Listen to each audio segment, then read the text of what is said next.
Saudara-saudari terkasih di dalam Tuhan Yesus Kristus. Shalom, salam sejahtera dan berkah dalam. Kami, di Pendalaman Iman Katolik Online, menyadari di antara kita semua umat seiman dalam Tuhan Yesus Kristus. Banyak yang tidak sempat ataupun kurang tertarik untuk membaca Alkitab, maka dari itu kami memberikan rangkuman intisari isi masing-masing kitab per kitab dari Alkitab sesuai judul yang tertera di bawah ini. Maka diharapkan kita dapat memahami isi dalam masing-masing kitab tersebut. Selamat menyimak.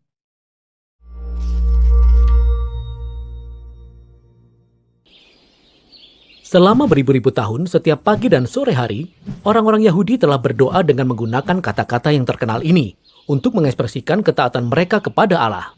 Kata-kata ini disebut sebagai Shema. Dengarlah hai orang Israel, Tuhan itu Allah kita, Tuhan itu Esa.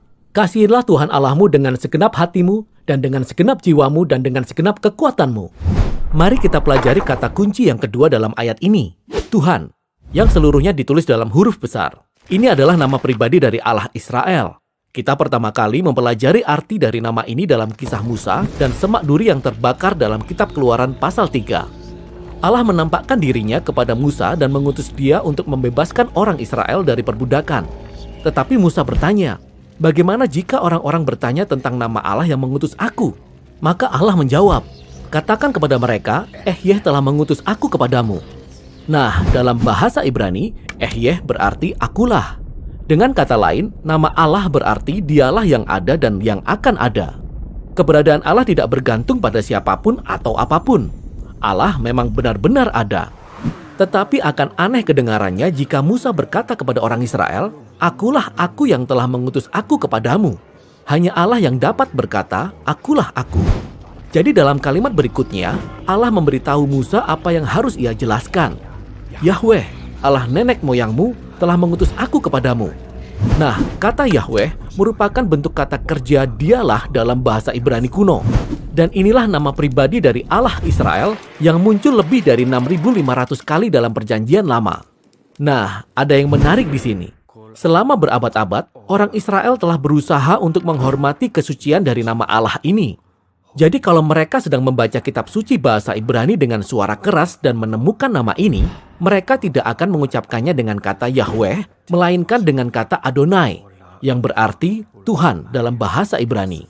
Nah, kebiasaan ini terus berlanjut selama berabad-abad. Itulah sebabnya, ketika orang-orang mulai menerjemahkan Alkitab ke dalam bahasa Inggris, mereka melakukan hal yang sama. Jadi mereka tidak menyebutkan nama Allah, melainkan menerjemahkannya sebagai Tuhan, yang seluruhnya ditulis dalam huruf besar. Oke, mengerti? Bagus. Nah, masih ada lagi. Para ahli kitab Yahudi kuno ingin memastikan agar tidak ada seorang pun yang bahkan tanpa sengaja mengucapkan nama ini keras-keras ketika membaca Alkitab bahasa Ibrani. Jadi mereka membuat perangkat visual untuk memastikan agar kita ingat untuk menyebutnya Adonai. Mereka mengambil 4 huruf konsonan dari nama Allah. Nah, huruf-huruf ini menyerupai huruf Y, H, W, H dalam bahasa Inggris.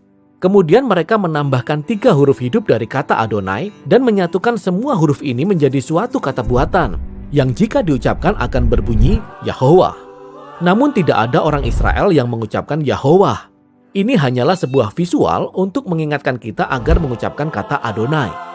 Nah, ada lagi yang lebih menarik. Di kemudian hari, ada ahli-ahli kitab Kristiani yang tidak tahu bahwa Yahovah merupakan sebuah kata buatan, sehingga mereka mengucapkannya dengan lantang dan menyebutnya dalam tulisan-tulisan mereka.